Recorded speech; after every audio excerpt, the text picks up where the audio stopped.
ആദിത്യമന്ത്രം രചന മീന അരവിന്ദ്, ആലാപനം ഗീത PV.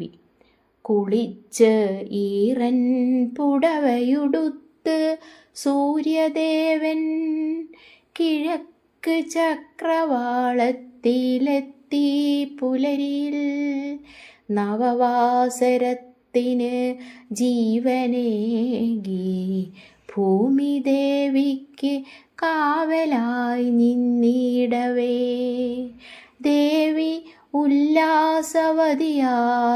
സഹസ്രാംശുവിനെ വണങ്ങി നിന്നിടുന്നു ഭക്ത്യാ. പ്രഭാത സന്ധ്യയിലെത്തിയ ആദിത്യദേവൻ ആമോദത്താൽ സായം സന്ധ്യയിൽ വീണ്ടും അർണവത്തിൽ സ്നാനത്തിനിറങ്ങിടുന്നു.